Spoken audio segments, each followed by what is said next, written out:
नमस्कार दोस्तों, स्वागत करता हूं मैं अपने YouTube चैनल टीम वैकेंसी गुरु पर। तो दोस्तों, इस वीडियो के माध्यम से आप सभी को बहुत बड़ी जानकारी बतानी है। जैसा कि आपको पता है, बीटीएससी के माध्यम से बिहार में एएनएम 10,709 पदों पर भर्ती आई हुई है। उसी के बारे में एक बड़ी सूचना यहाँ पर निकल के आई है, जो कि मैं आप लोग को जानकारी बताऊंगा इस वीडियो के माध्यम से।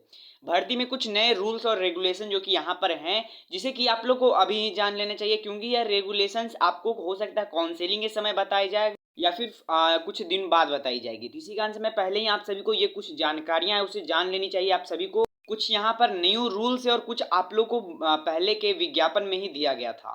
तो चलिए ये सभी जानकारी इस वीडियो के माध्यम से जान लेते हैं। तो चलिए आइए वीडियो को स्टार्ट कर लेते हैं। सो दोस्तों, एक रिक्वेस्ट आप सभी से रहेगा यार, चैनल को सब्सक्राइब जरूर कर दीजिएगा, क्योंकि आप लोग हमारे चैनल को देखते हो पर सब्सक्राइब नहीं किए हो, तो सब्सक्राइब जरूर कर दीजिएगा। तो चलिए वीडियो को स्टार्ट कर लेते हैं। तो यहाँ पर आप लोग को लिए जानकारी जानने के लिए क्या जानकारी है वो जानिएगा। यहाँ पर मैं 4 पॉइंट बताऊंगा, यहाँ पर चारों पॉइंट को ध्यान से समझिएगा, क्योंकि चारों पॉइंट आप लोग के लिए ही होने वाले हैं। अगर ये सभी पॉइंट्स को आप नहीं समझते हो तो आपका फॉर्म रद्द भी हो सकता है, ये देख लीजिएगा। सबसे पहले तो यहाँ पर मैं आपको जानकारी बता दूं ये कि जो कि यहाँ पर बताया गया है, सबसे शुरू में ही बताया गया, आपत्ति डालने के पूर्व अभ्यर्थियों निम्नलिखित निर्देशों के ध्यान से समझ लें। मतलब कि अगर आप यहाँ पर आपने एडिट का अपना इस्तेमाल किया है, तब पर भी आपको ये सभी जानकारियां जानना चाहिए। अगर आपने नहीं किया है तब पर भी आपको जानना चाहिए। नंबर 1, ऑनलाइन आवेदन में जिस भी कोटि का दावा किया है, अगर परंतु आप काउंसलिंग में किसी अन्य कोटि के प्रमाण पत्र जो कि दिखाते हो और वहां पर दिखाते हो, अथवा जो कि यहाँ पर जो कि निर्धारित तिथि और इसके अनुसार जो कि 15/7/2022 को, यहाँ पर मैं आप लोग को बता दूं ये एएनएम के लिए नहीं है, ये जो कि मैं यह जानकारी दे रहा हूँ ये विज्ञापन संख्या 3/2022 के लिए। तो यहाँ पर एएनएम का कोई भी यहाँ पर कनेक्शन है, ये ध्यान रखिएगा आप सभी।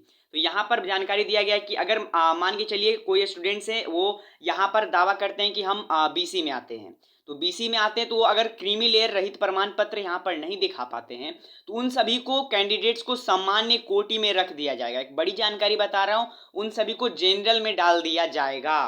और आपको पता ही है जनरल में सीटें बहुत ही यहाँ पर कंपटीशन हो रहा है, क्योंकि जनरल में जो कि आप कह सकते हो जो बाहरी लोग आवेदन करेंगे वो भी जनरल में ही जाएंगे, जो संविदा कर्मी है वो भी जनरल में ही जाएंगे लगभग। और यहाँ पर मैं आप लोगों को जानकारी बताऊं, बहुत सारे ऐसे स्टूडेंट्स हैं जो कि जनरल से आवेदन ही किए हैं, और अगर आप भी यहाँ पर जनरल में इस गलतियों के कारण से चले जाते हो तो आपको बहुत ही बड़ा एक ध्यान देना चाहिए।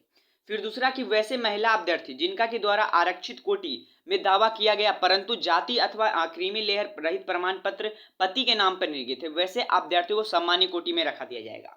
ये भी एक बड़ी जानकारी आप सभी के लिए है। मान के चलिए बहुत सारे स्टूडेंट्स ने यहाँ पर विज्ञापन, बहुत सारे स्टूडेंट्स ने नहीं पूरा पढ़ा है, मैं आपको बता दूं, विज्ञापन में भी यह जानकारी दिया गया कि क्रीमी लेयर रहित प्रमाण पत्र बहुत सारे स्टूडेंट्स जो कि अपने पति के नाम से ही जो कि डाल दिए हैं। तो यहाँ पर आप लोग ध्यान रखिए, अगर आपने पति के नाम से भी यहाँ पर डाल दिया है क्रीमी लेयर रहित प्रमाण पत्र, तो आपको सामान्य कोटि जनरल कोटि में ही डाल दिया जाएगा फ्रेंड। यहाँ पर जो कि आपका जो कि ये काउंसलिंग के बाद ये सभी जानकारियां आएगी, मैं पहले ही आप लोग को बता देता हूँ यहाँ पर दोस्तों।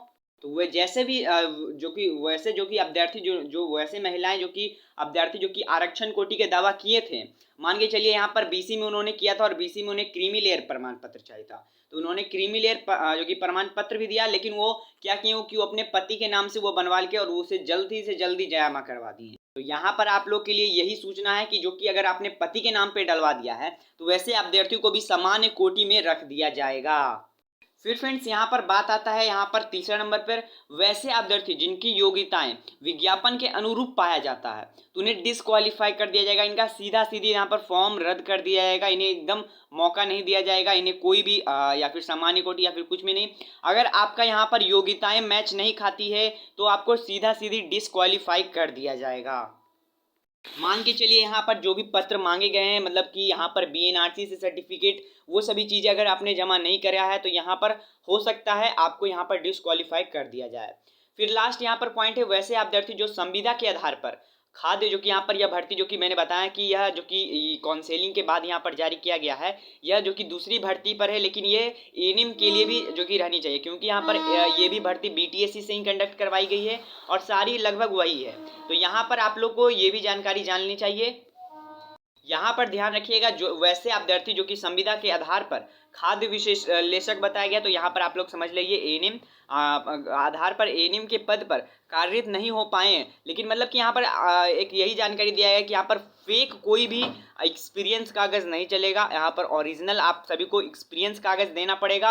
अगर आपके पास अनुभव प्रमाण पत्र नहीं रहेगा तो यहाँ पर आपको नॉर्मल जैसे लोग आवेदन कर रहे हैं उसी प्रकार से रहेगा। मतलब कि आपको कुछ भी आरक्षण या फिर ज़्यादा मार्क्स नहीं मिलेंगे, क्योंकि आपको पता है हर साल का यहाँ पर 5 नंबर का नया रूल आया है, जो कि एएनएम के लिए भी, भर्ती के लिए भी, तो ये आपके लिए भी आवश्यक सूचना है।